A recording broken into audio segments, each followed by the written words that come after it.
Hello, everyone. My guest today is Brian Litvack. He's the CEO and co-founder of LeagueApps. He's also a member of the board of directors. Previously, he was part of the founding team at SportsFight and held various business development roles at CBS Sports, College Sports Television, and the official College Sports Network. He's a board member of the NYC chapter of Positive Coaching Alliance and is involved in various other sports nonprofits. Brian, you ready to take us to the top?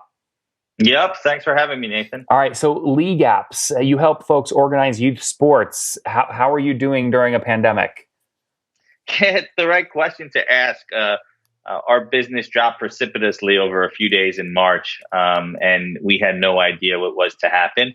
As much as we scenario plan, the idea of a pandemic coming along and wiping out youth sports all across the country was something we could have never planned for. One of our investors mentioned what you do is basically illegal in April as we were going back and trying to plan what our future would look like. Thankfully and luckily, and we are a mission-driven company, we saw sports come back and return to play across communities all over the country happen in the spring and the summer and even into the fall. Right now, the demand from parents and families to have their kids play sports, even as school was uncertain, was pretty strong throughout the country. So now, as there's another kind of restriction in local and state governments around what is allowed. It's affecting youth sports, but hopefully come spring, people can play in safe, comfortable environments and get all the joys and benefits of sports. So now, you're a pure SaaS company, correct? Yes. And you mentioned investors. So let's start there. How much have you raised to date? Yeah, we don't disclose the amount we raised, but we took a more traditional VC Series A round in 2015 and have continued to work with those investors. And when did you launch the company? 2010. Okay, 2020. So Nathan, I have to admit something here. Yeah. Even though I'm a big fan of your podcast, we did not intend to start out as a vertical SaaS company with integrated payments. We just wanted to make better tools for sports organizers and make it easier for them to play. Yep. So we really didn't even know what a SaaS company was in 2010. We had started as an online community to connect people to play sports together, especially adults. It's how big did that community grow to? Oh, we would get about 500,000 uniques per month. I'm trying to remember the metrics, and we had hundreds of thousands of members. It was called SportsVite. It was like eVite for sports. And did you use that to get your first customers at LeagueApps? Yeah, and so our super users in SportsVite were sports organizers, our directors, our people who manage programs. They were the ones looking for players, posting on our message boards. We would do some offline sampling, sponsorship activation with them, and we saw that they needed better solutions and better tools to actually do all the hard work to make sports happen within their community. So when did you write the first line of code for LeagueApps? What year? 2010. Oh, it was 2010. Okay, got it. And do you raise your first round of financing right at the beginning, or you waited? We had like friends and family and angel investors. We had we kind of came out of that SportsFight company. So that company was started in 2007. In 2010, we really built up LeagueApps. It was me and a core group of engineers and my partner. And we had raised friends and family and angel rounds up until 2015 with the idea of most VC or institutional investors laughed at it in our face that this was a market, a total addressable market that was large enough to attract venture investing. And we knew it was. We knew that the economy of youth sports was big enough, but it took a while to be able to and show enough traction to be able to tell that story in a way that made sense for us to raise more institutional financing. Talk to me about what these leagues are paying on average per month to use the software today. Sure. So we are a payments model. The companies like MindBody or Shopify even are good examples. We built our payments platform on top of Stripe. So for every sports organization, they generate most of their revenue when the parents or player pays fees during registration to participate in the league. So we've built out the capabilities to help process those payments, but also allow them to collect their registrations, and then along with that have program management, schedules, messaging, mobile apps, websites, all the tools that they need. So Brian, when you look at total revenue over the past 12 months, the split between SaaS versus percent of GMV on the billing model, what's the split in revenue? Yeah, great question. So we the way we built our pricing is that we don't have a SaaS fee. All of the fee is based on the transactions that are processed. Got it. An organization can use processing fees if they want, or they can eat that fee. Mm-hmm. So we're taking a piece of that processing fee, keeping it as our margin, and then paying Stripe, obviously, the credit card or interchange cost. So if I use you and I sign up $1,000 worth of my thing, I mean, generally speaking, you don't have to give an exact number, but like what range percent are you? 4%, let's say. 4%. Right? Okay, got it. So you'll make $40 off me. That's that's inclusive of credit cards, which we don't count as towards our revenue. It's just it just kind of gets split up into. Okay, and how many leagues have processed at least, I guess, $1 through you over the past year? Greg, we have 3,000 plus leagues on our platform. And you consider, I mean, that's who you call your customer, right? Exactly. Yeah. Okay, great. So about 3,000 leagues. And then, I mean, I guess the other important thing that you measure is just, again, percent volume through your platform. So, I mean, what does that look like here in 2020? Tough year for everybody. What do you mean by percent volume? Well, you make your money off percent of GMV. So how much GMV went through the platform in 2020? Our goal this year was to get to billions per year. That was significantly and drastically impacted, but that's where we're headed.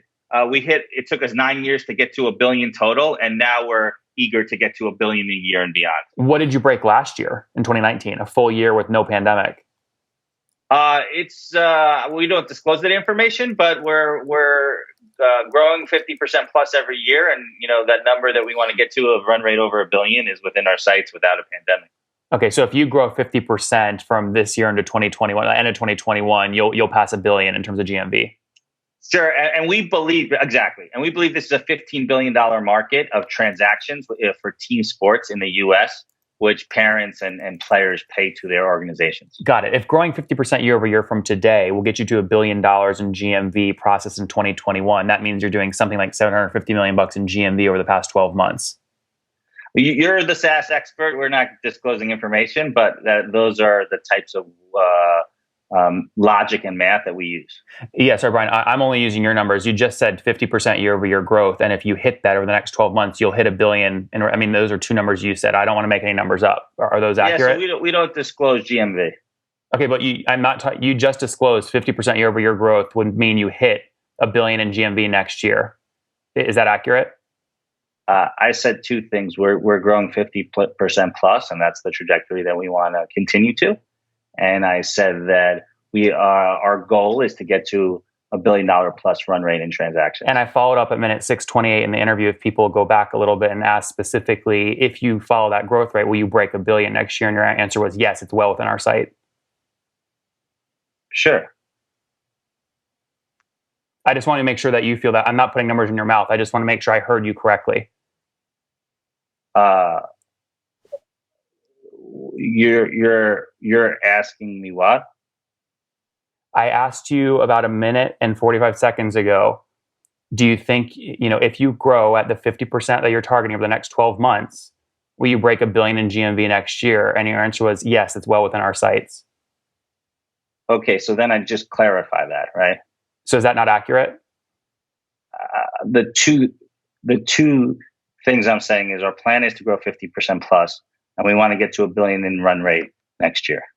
And you think, you said you feel like you can easily do that next year. That feels like you can do that next year. Yes, okay. That is Got the it. goal. So growing 50% and hitting $1 billion by the end of next year would mean today $750 million times 50% growth gets you to $1 billion GMV. That's how I did the math. That's not that far off. There's okay. COVID implications to it. Cool. But if you divided that by 12 and looked at it a month, that's very close to where. Well, regardless, it's impressive. So let's move on to that from that. Are you going to edit this out? No, this is live. We do 3,000 of these interviews all live. So let's keep moving. Let's move past this. So why are you honing in on this? Well, because that's how you make money. That's your business model is GMV. So that, of course, that's what I'm going to ask about is GMV.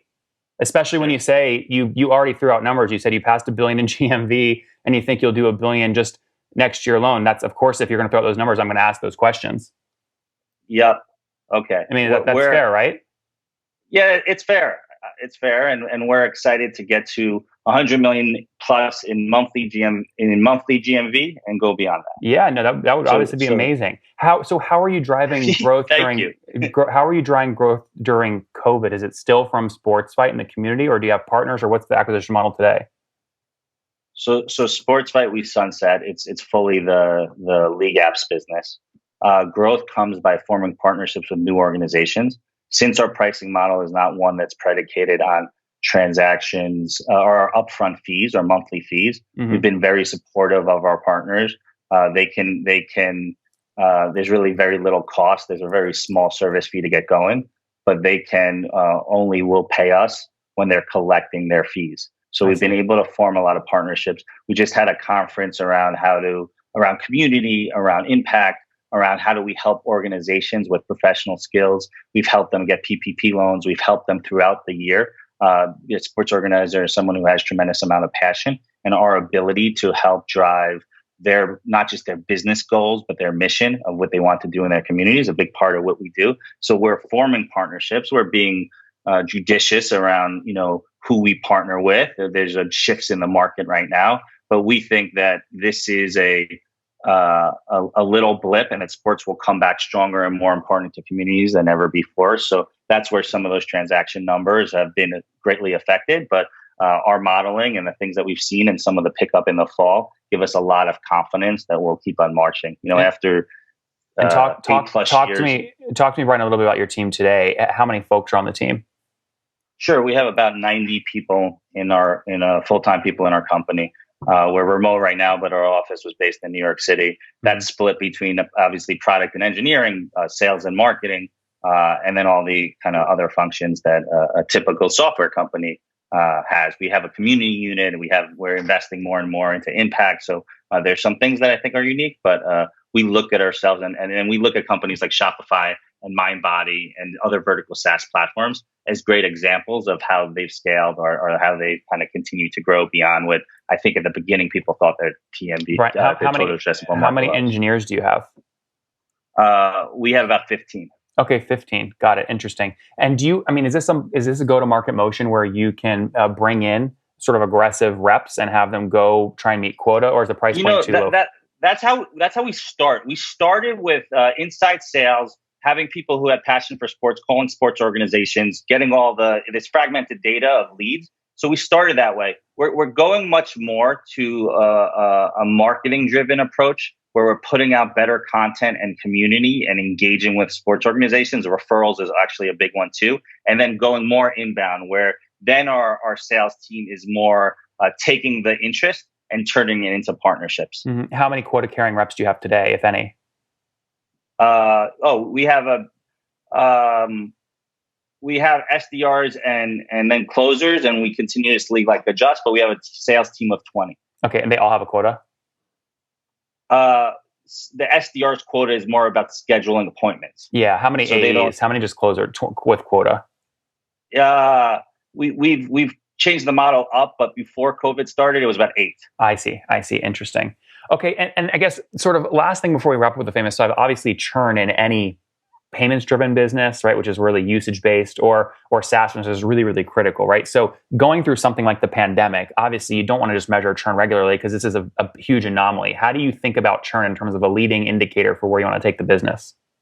Yeah, we've had to do a lot with that with data. So one thing that we looked at is what are organizations that are on pause versus what are organizations that are ceased to exist, and then what are organizations that left our platform but are still continuing to operate. So we went deep into figuring out what are in those 3 buckets, right? The on pause idea and the death idea never really was as prevalent, but that's something that's really important because of where the landscape is at now, right? We also look at net revenue retention because we have a consumption model, and that's kind of driving our revenue. So it's not just are they churning, it's also is an organization going to shrink significantly?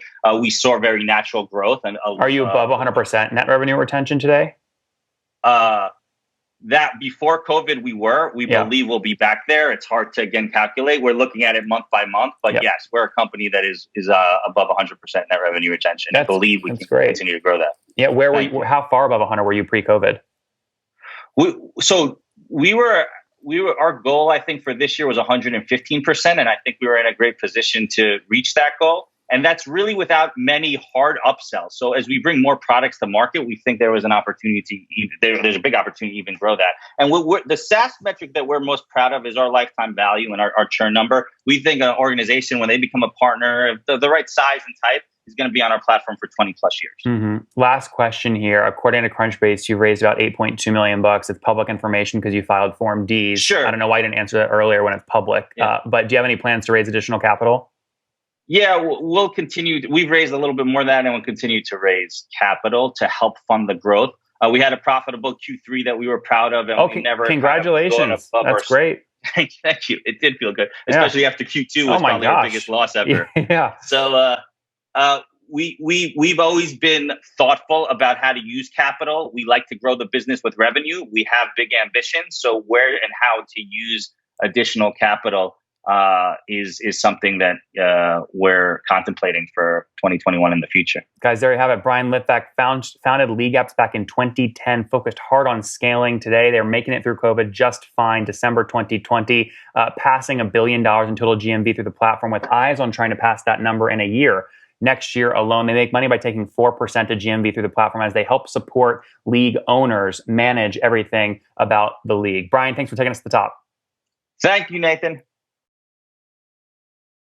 One more thing before you go. We have a brand new show every Thursday at 1 p.m. Central. It's called Shark Tank for SaaS. We call it Deal or Bust. One founder comes on, 3 hungry buyers, they try and do a deal live, and the founder shares back-end dashboards, their expenses, their revenue, ARPU, CAC, LTV, you name it, they share it. And the buyers try and make a deal live. It is fun to watch every Thursday, 1 p.m. Central. Additionally, remember, these recorded founder interviews go live. We release them here on YouTube every day at 2 p.m. Central. To make sure you don't miss any of that, make sure you click the subscribe button below here on YouTube, the big red button, and then click the little bell notification to make sure you get notifications when we do go live. I wouldn't want you to miss breaking news in the SaaS world, whether it's an acquisition, a big fundraise, a big sale, a big profitability statement, or something else. I don't want you to miss it. Additionally, if you want to take this conversation deeper and further, we have by far the largest private Slack community for B2B SaaS founders. You want to get in there. We've probably talked about your tool if you're running a company, or your firm if you're investing. You can go in there and quickly search and see what people are saying.